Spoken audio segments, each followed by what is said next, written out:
सत श्री अकाल, राम राम। कैम छो दोस्तों? होप सो गाइस, आज आपका प्रीलिम्स का एग्ज़ाम था, बहुत अच्छा हुआ होगा।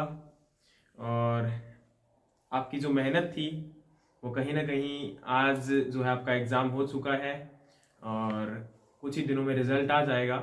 लेकिन बहुत सारे बच्चों को अपने पर बिलीव भी होगा कि हाँ, हमारा प्रीलिम्स का एग्ज़ाम क्लियर हो जाएगा और हम जो है मेंस एग्ज़ाम की प्रिपरेशन के लिए लग जाना चाहिए, है ना। तो उसी के रिगार्डिंग अगेन आप लोगों के साथ, आप लोगों के लिए एक इम्पोर्टेंट वीडियो, जिसके अंदर आपके मेंस के एग्जाम का एक बहुत ही इम्पोर्टेंट टॉपिक, क्योंकि ये टॉपिक अगर मैंने देखा है ना पिछले कई एग्जाम में, और कहीं ना कहीं अगर हम अकॉर्डिंग टू सिचुएशंस की बात करते हैं इंडिया के अंदर, तो उनके अकॉर्डिंग मेरे को इंपॉर्टेंट लगा। और इसमें से जैसे कि मुझे लगता है कि शायद इस बार कोई क्वेश्चन आ जाए, क्योंकि एक थोड़ा सा हटका टॉपिक है और बहुत ही इंपॉर्टेंट टॉपिक है ना। सो गाइज, इसके रिगार्डिंग जितने भी एस्पेक्ट्स हैं उनको हम समझने की कोशिश करेंगे कि कैसे आपके एग्जाम्स में ये पूछे जा सकते हैं। सो गाइज, आपका प्रीलिम्स का एग्जाम बहुत अच्छा गया होगा और मेंस का एग्जाम आपका बहुत अच्छा जाए, इसी के लिए हम प्रिपरेशन आपका जो आप स्टार्ट कर रहे हो उसी के रिगार्डिंग एक वीडियो। और आज का जो टॉपिक है वो हमारा है वाटरशेड मैनेजमेंट। वाटरशेड मैनेजमेंट का मतलब क्या होता है? What do you mean by watershed management?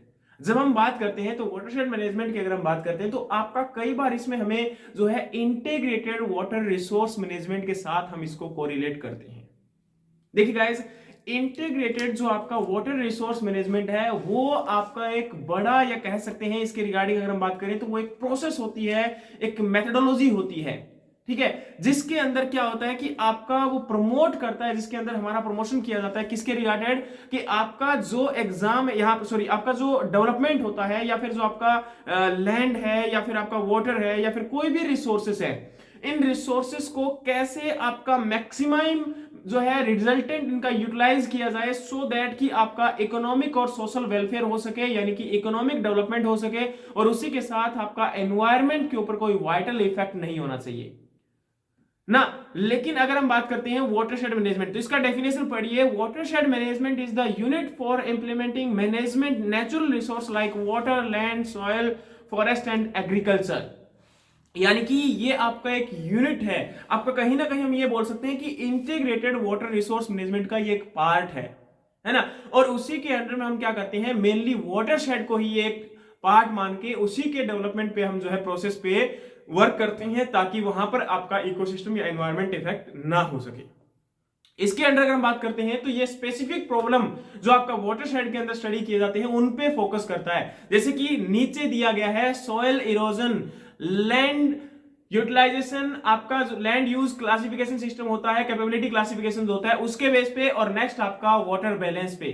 यहां पर आप देख पा रहे होंगे कि जितना भी ये आपका क्लासिफिकेशन है, आपकी प्रॉब्लम्स हैं, आपके वाटरशेड के मैनेजमेंट के अंदर अगर डिस्कस करें तो ये बहुत ही आपके लिए इक्वली इंपॉर्टेंट रहेगा इसको आपको समझना, क्योंकि वाटरशेड मैनेजमेंट जो है वो आपका एक बहुत ही इंपॉर्टेंट है, और इसके अंदर जो इसका क्लासिफिकेशन होता है वहां से भी एग्जाम्स में क्वेश्चन आ सकते हैं। अगर अभी तक इतना आपको समझ में आया तो अच्छी बात है। और इसी के साथ आपके 2 पॉइंट में और डिस्कस करूंगा, एक आपका वाटर हार्वेस्टिंग और एक आपका rain water harvesting. Water harvesting का मतलब होता है वाटर को सेव करना, जो ओवरऑल आपका कहीं भी वाटर जो है बह रहा है, वेस्ट हो रहा है, उसको आप सेव करें, वो आपका है वाटर हार्वेस्टिंग। लेकिन रेन वाटर हार्वेस्टिंग का मतलब है जो बारिश का पानी, आपका रेन का जो पानी है, प्रेसिपिटेशन का जो पानी है, वो कहीं अगर बह के जा रहा है उसको कलेक्ट करके रखना, उसको फ्यूचर के लिए यूटिलाइज करना, that is the rain water harvesting. So guys, इतना समझ में आया होगा। अब हम बढ़ते हैं आगे। सबसे पहले यहां पर वाटरशेड डेवलपमेंट स्ट्रक्चर की बात की जा रही है। तो वाटरशेड डेवलपमेंट स्ट्रक्चर की अगर हम बात करें तो इसमें आपका क्या बोला जा रहा है कि कॉन्टूर ट्रेंचेज। सबसे पहला क्या है? कॉन्टूर ट्रेंचेस, दूसरा आपका है कॉन्टूर बर्न्स, और तीसरा आपका यहां पर है लूज बर्न स्ट्रक्चर। सबसे पहले आपका अगर हम बात करें तो यहां पर कॉन्टूर ट्रेंचेस आया है। कॉन्टूर ट्रेंचेस की अगर हम देखते हैं तो इसमें क्या है? गड्ढे। ट्रेंचेस का मतलब होता है गड्ढे, है ना। तो कॉन्टूर मतलब जिसमें 2% से स्लोप ज्यादा हो, वहां पर जो आपका फार्मिंग किया जाता है उस एरिया में कॉन्टूर फार्मिंग होता है।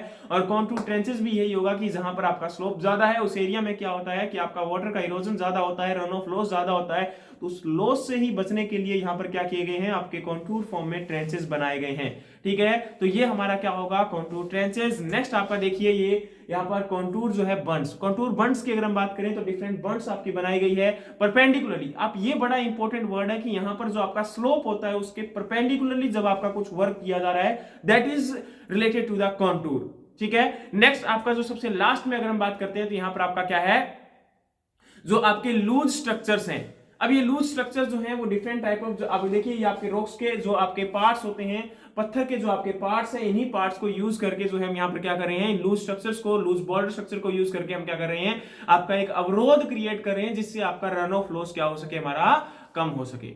होप सो गाइस ये भी आपको समझ में आया होगा।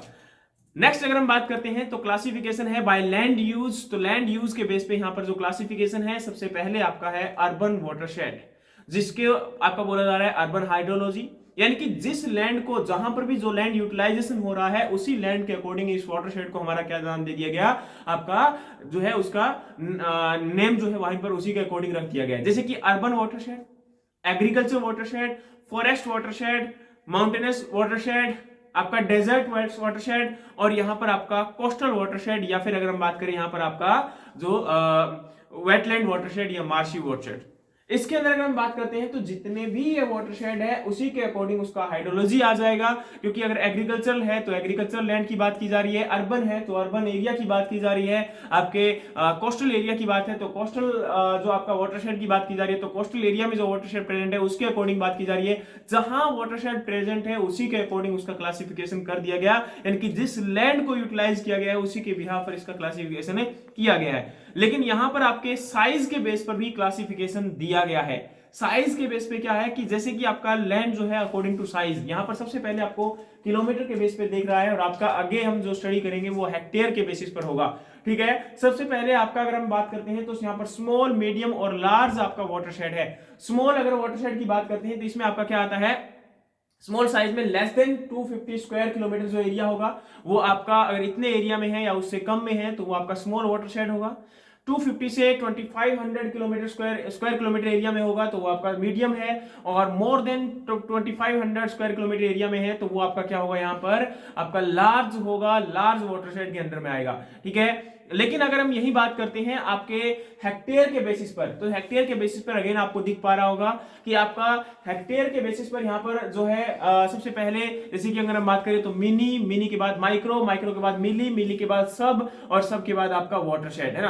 तो इसमें यहाँ पर सबसे पहले अगर हम बात करते हैं बड़े से लेके चले तो आपका वाटरशेड है। वाटरशेड का अगर मतलब 50,000 से लेके आपका 2 लाख हेक्टेयर के बीच की अगर हम बात करते हैं तो वो आपका यहाँ पर होगा वाटरशेड, और अगर 10,000 से लेके 50,000 के बीच में है तो वो आपका होगा यहाँ पर सब वाटरशेड, और यहाँ पर अगर हम बात करते हैं 1000 से लेके 10,000 के बीच में तो वो आपका क्या होगा यहाँ पर मिली वाटरशेड, और अगर 100 से लेके आपका 1000 के बीच की हम बात करते हैं तो वो आपका होगा माइक्रो वाटरशेड, और अगर हम बात करते हैं 10 से लेके 100 हेक्टेयर के एरिया के बीच की बात करते हैं, उतना अगर वाटरशेड होगा तो वो हमारा किस में जाएगा, मिनी वाटरशेड में जाएगा।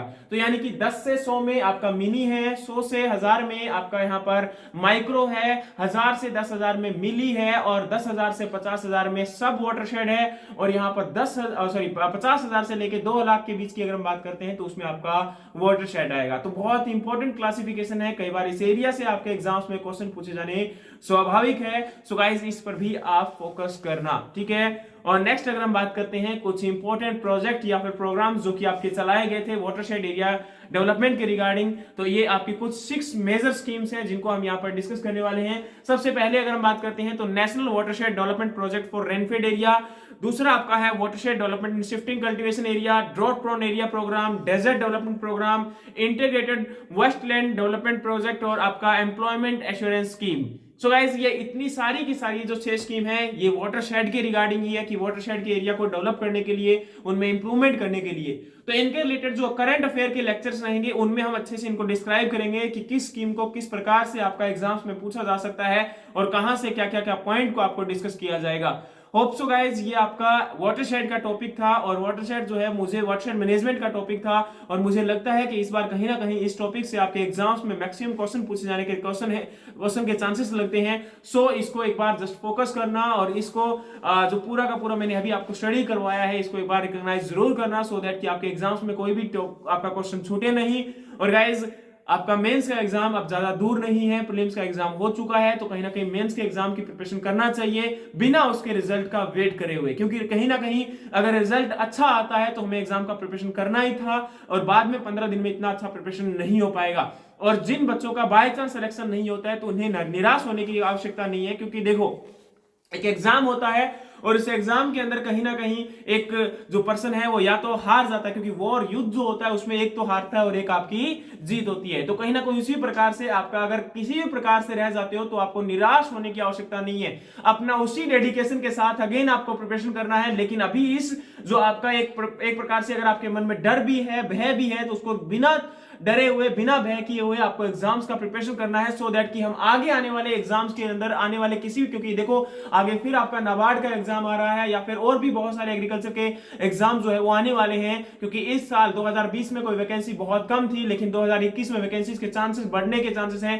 सो अपने प्रिपरेशन को कभी छोड़िए मत, सो दैट कि आपका सिलेक्शन जल्दी से हो जाए। सो गाइस जितना हो सकता है मैक्सिमम फोकस कीजिए अपने एग्जाम के ऊपर, सो दैट कि आपका एग्जाम जो है आप क्रैक कर पाए, और कहीं ना कहीं जितनी भी आपके सामने दुविधाएं आ रही हैं, जितनी भी आपके सामने प्रॉब्लम्स आ रही हैं, उनको आप दूर करके एग्जाम्स में सिलेक्शन ले सकें। और अगेन आपको बताता हूं, हम अभी रिसेंट आप लोगों के लिए बहुत ही सरप्राइज लेके आने वाले हैं आने वाले 2021 के अंदर, तो उनके लिए रेडी रहिए, घर रहिए, सुरक्षित रहिए और अपने एग्जाम्स की प्रिपरेशन करते रहिए। Thank you so much guys.